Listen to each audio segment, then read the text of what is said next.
생각하는 크리스천들의 신학하는 숲 9번째 이야기, 반박 불가한 신존재 증명. 우리는 앞서 세 개의 이야기를 통해 인식이란 무엇이고 우리의 인식은 어떤 기능들로 이루어져 있는지를 살펴보았습니다. 그렇다면 이제 우리의 인식이 과연 주관적인 인식인지 객관적인 인식인지 알아봅시다.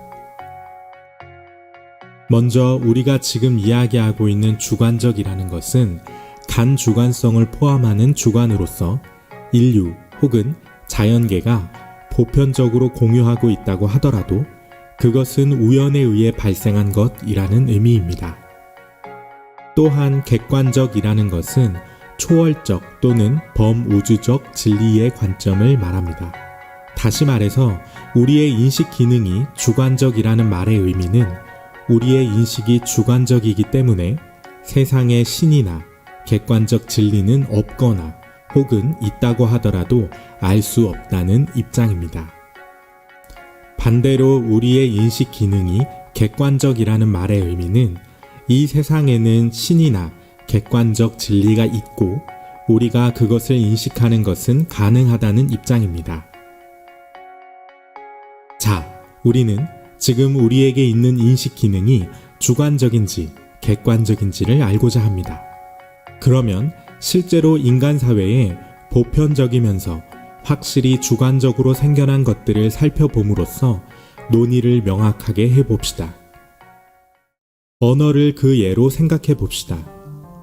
한국에서 태어난 한국 사람들은 한국어를 보편적으로 사용합니다. 그리고 한국어라는 언어는 모종의 규칙이 존재합니다. 즉, 문법상 틀리면 소통의 문제를 겪을 수 있습니다. 그러나 한국어라는 언어의 보편성이나 규칙들은 모두 문화적 합의에 의해 생겨난 주관적인 것들입니다. 그런데 어느 날 한국에 어떤 외국인이 찾아왔습니다. 그리고 그 외국인은 자신의 모국어로 말을 했습니다. 그 외국인은 한국어를 사용하지 않았습니다. 즉, 한국인들에게 보편적인 언어 규칙에 전혀 들어맞지 않았지요. 이제 질문입니다. 이 외국인이 한국어를 사용하지 않는 것이 틀렸다거나 혹은 악하다고 느껴지시나요?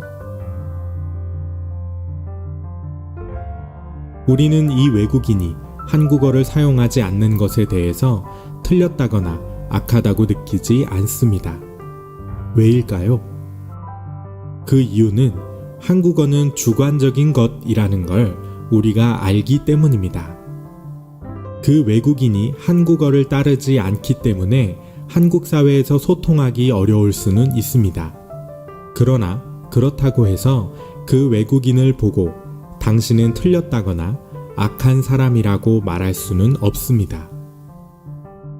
좀 더 넓은 범위의 주관적인 예를 들어봅시다. 여기 빨간색 공과 파란색 공이 있습니다. 인간이라면 대부분 둘의 색깔을 빨간색과 파란색으로 인식할 것입니다.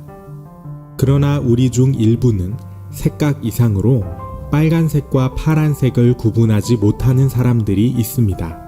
색각 이상인 사람들에게 어느 공이 빨간색 공이냐고 물어봐도 그들은 대답할 수 없습니다. 이제 질문입니다. 색각 이상인 사람들이 빨간색 공을 구분하지 못하는 것이 틀렸다거나 악하다고 느껴지시나요?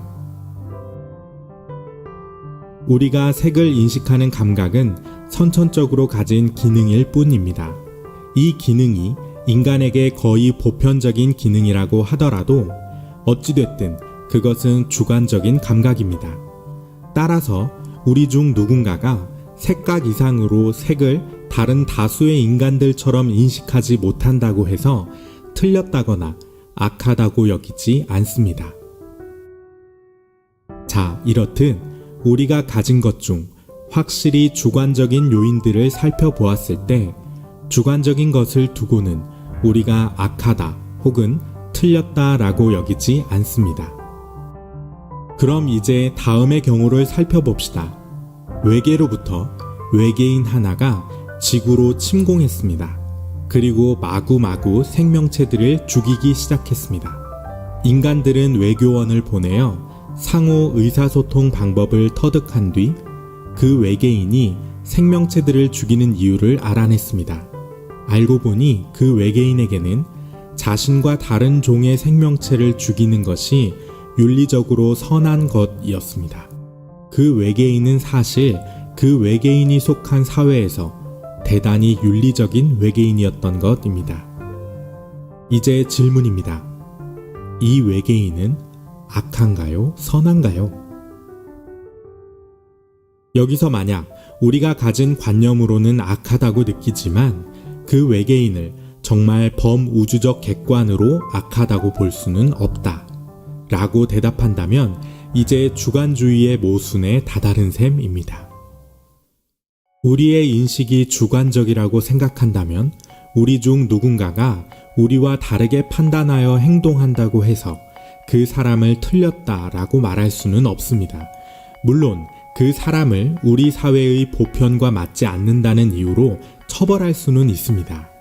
그러나 그 사람을 보고 당신은 틀렸다 라거나 당신은 악하다 라고 말할 수는 없습니다. 왜냐하면 우리의 인식은 주관적인 것이니까요. 같은 논리로 인식의 주관주의자들은 인식의 객관주의자들에게 인식이 객관적이라는 것은 틀렸다 라고 말할 수 없습니다.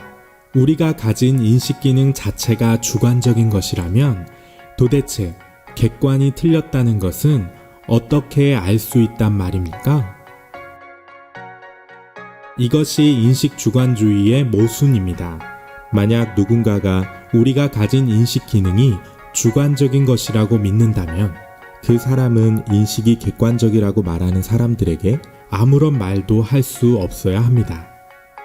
객관주의는 틀렸다 라고 말하는 순간 그 사람은 자기 모순을 범하고 그 말에 있어서만큼은 우리의 인식을 객관적인 것으로 여기는 셈이 되지요. 그런데 인식이 주관주의라고 여기는 것은 동시에 객관주의는 틀렸다라고 여기는 것이기 때문에 인식 주관주의자들은 자기 모순을 범하지 않고서는 주관주의가 될 수 없게 됩니다. 주관주의는 틀렸습니다. 우리의 인식은 실제로 객관적일 수밖에 없습니다. 그런데 객관적인 인식은 경험의 축적으로 생겨날 수 없습니다. 그렇다면 이제 우리는 이 우주에 하나 이상의 객관적 진리가 선재해 있다는 것을 인정하지 않을 수 없군요. 정리해 봅시다.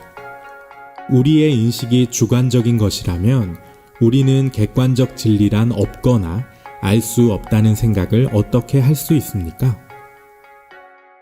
물론 객관적 진리가 없다고 생각하는 것도 순전히 주관적인 것이라고 치부해버릴 수도 있습니다. 그러나 그렇게 하면 신이나 진리를 거부하는 논거 역시 무너지고 맙니다. 이처럼 신이나 진리가 존재하지 않는다고 말하려면 어쩔 수 없이 그 말에 있어서만큼은 전적으로 진리라는 가정을 하지 않을 수 없습니다. 이처럼 무신론은 단순하기 그지없습니다. 우주에 정말 아무 의미가 없다면 우주에 의미가 없다는 그 생각 자체를 아예 하지 못했을 것입니다.